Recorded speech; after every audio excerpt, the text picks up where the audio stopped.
اعوذ باللہ من الشیطان الرجیم۔ سورۃ البقرہ آیت نمبر 47 دیکھتے ہیں۔ یا بنی اسرائیل اذکروا نعمتی التی انعمت علیکم وانی فضلتکم علی العالمین۔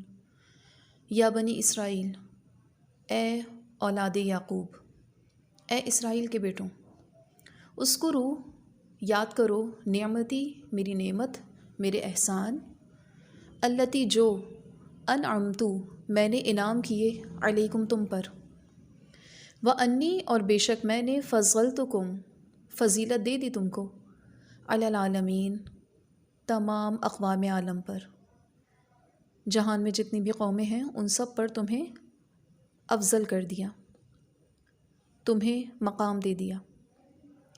بنی اسرائیل کے آباء و اجداد پر اللہ تعالیٰ کے انعامات نازل ہوئے۔ بنی اسرائیل کی جو نعمت الہیہ انعام کی گئیں اس میں بہت سے رسول بھی تھے، ان پر کتابیں بھی اتریں، اور انہیں ان کے زمانے کے دوسرے لوگوں پر اللہ تعالیٰ نے مرتبہ بھی دیا، جس کا ذکر بھی قرآن میں موجود ہے۔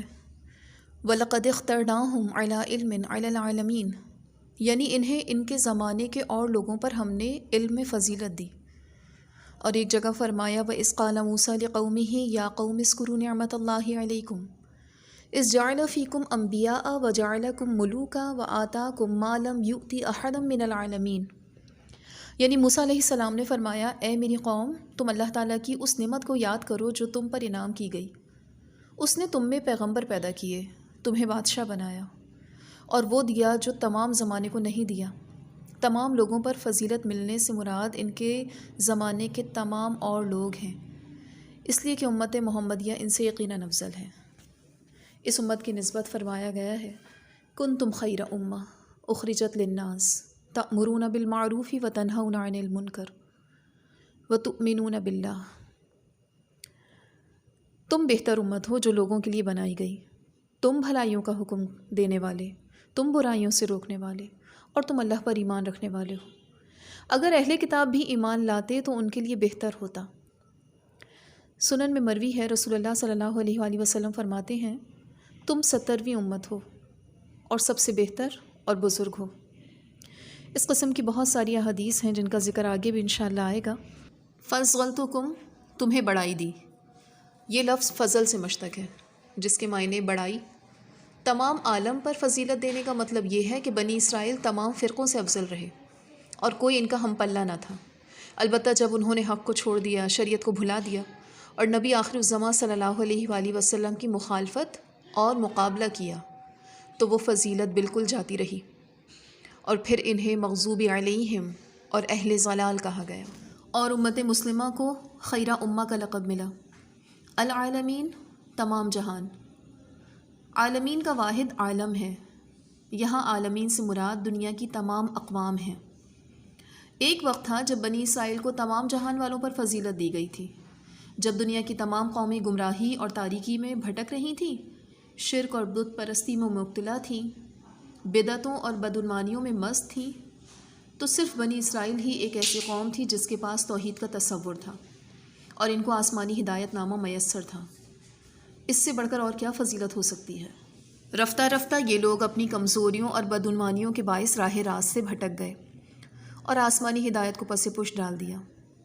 اس لیے اب اللہ کریم اس چیز کی تلقین فرماتا ہے کہ تم اپنے اسی دین کو اصلاح شدہ شکل میں قبول کر لو اور راہ راست حاصل کرو۔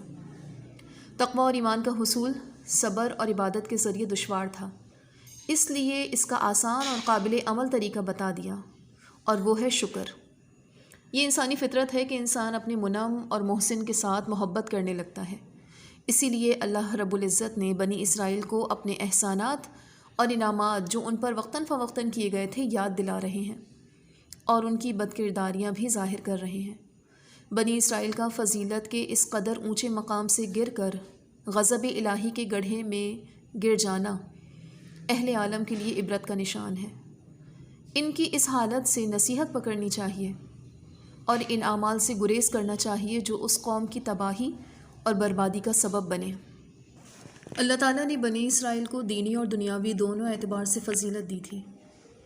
دینی اعتبار سے اس طرح کہ اکثر انبیاء کا نزول اس قوم میں ہوا، مثلاً ابراہیم علیہ السلام، اسحاق علیہ السلام، یعقوب علیہ السلام، یوسف علیہ السلام، موسیٰ علیہ السلام، حضرت ہارون، اسی طرح داؤد علیہ السلام، سلیمان علیہ السلام اور عیسیٰ علیہ السلام. اور اسی قوم میں یعنی بنی اسرائیل میں ہی مشہور صحائف بھی نازل ہوئے، جیسے صحیفہ ابراہیمی، تورات، زبور اور انجیل.